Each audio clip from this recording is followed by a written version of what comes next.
The historian glared at me from across the table, his eyes full of contempt. I could tell he despised everything I stood for. Yes, I'm a scavenger, I said, cutting through the tension in the room. I know you hate me for it, but just listen.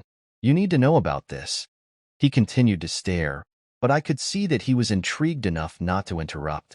So, as you're aware, the scourge ravaged the Orion Arm thousands of years ago, obliterating every civilization in that sector of the galaxy.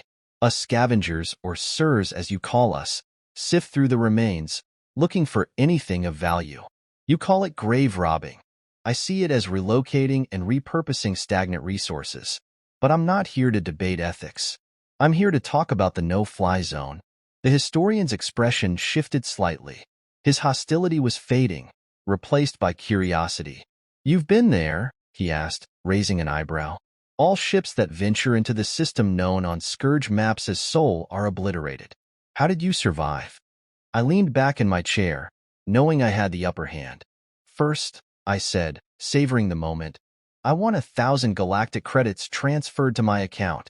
The historian's face hardened again. I need proof of your story, he countered, his voice firm. I grinned and produced a data chip, casually running it through my fingers. Ship's log, plus as much data as I could download during the brief window I had in the system. I slid the chip across the table to him. It all started in a bar. It always does, for some reason. I was drunk, and some filthy Xeno managed to get me to agree to visit Sol, to figure out what happened there. I could see that the historian was hooked now, so I continued. I hired a mercenary ship, just in case. Turned out to be a good precaution because the second we warped into the system, the Merc ship blew up like a miniature sun. Now, I'm not a coward, but I did think about turning around. However, I'd staked my reputation on this mission, so I stayed and started analyzing the sensor readings. I shifted in my seat, making myself more comfortable as I got into the details. It was obvious what had destroyed the Merc ship. The entire system was littered with crudely camouflaged fusion mines. Wrecks were everywhere, from Ashra Empire warships to humble scavenger ships much like my own. But what really caught my eye was the staggering amount of Scourge biomechanical debris. The stuff was everywhere.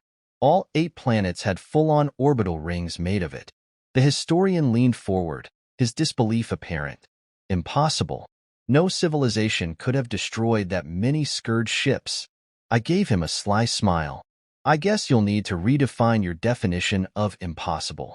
As I was saying, the system was choked with radiation, and the rocky planets and moons bore the scars of massive nuclear detonations. The third planet, in particular, had its orbit altered by the blasts. And that's when I hit pay dirt. I paused for effect, watching the historian's anticipation grow. I was picking up signals. Whatever technology the race, humans they called themselves, used was still working. I slid the data chip into a viewer, letting the ancient human technology begin to tell its story. An odd-looking bipedal creature popped up on the viewer. Despite having seen it a few times before, I was still taken aback by how ugly it looked.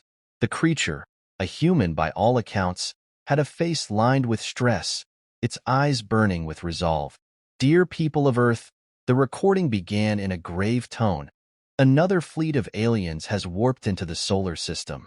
After the last battles, we can no longer hold. But rest assured, we will not give up without a fight. The human in the video adjusted something off-screen, then continued. I have ordered the nuclear stockpiles to be emptied. Everything, even the old relics from the Third World War, is up in space and down on the ground, ready to give the scum up there a big going-away party. He picked up a briefcase, closing it with a decisive snap. President Thomas Greenfield out? The recording stopped, the image of the determined human fading away. I looked at the historian across from me, his face pale as he processed what he had just seen. This is just one of the many pieces of data I managed to retrieve before the automated defense systems on the planetary bodies began firing, I explained, leaning forward.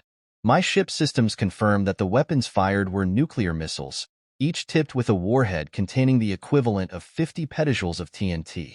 No wonder they lasted so long. The historian's eyes widened as he considered the implications.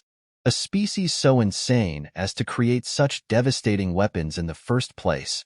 If they hadn't been attacked by the scourge, they might have wiped themselves out within a few years. But still, it's probably a good thing they're gone now. Such a race might have been even worse than the scourge themselves, and we all know how long it took to defeat and drive those monsters to extinction. I lowered my voice, letting the weight of what I was about to say sink in. That's the problem, I said, my tone serious. One of the videos I recovered documents something chilling. Billions of these humans being cryogenically frozen in massive colony ships, which were then sent out into the galaxy before the fall of their system. The historian's face, already drained of color, now showed a mix of shock and fear. They're still out there, I continued, enjoying the visible discomfort on his face. Somewhere in this galaxy, humans are still alive, waiting. A long silence hung between us, thick with tension. Finally, I broke it. Now, I said, are you going to wire me those credits, or not? Without another word, the historian transferred the credits into my account. I handed over the data chip and stood up to leave. As I walked out, I couldn't help but smirk. Someone, someday, would have to deal with those humans. But as long as my name is RTH, I'm going to profit from it.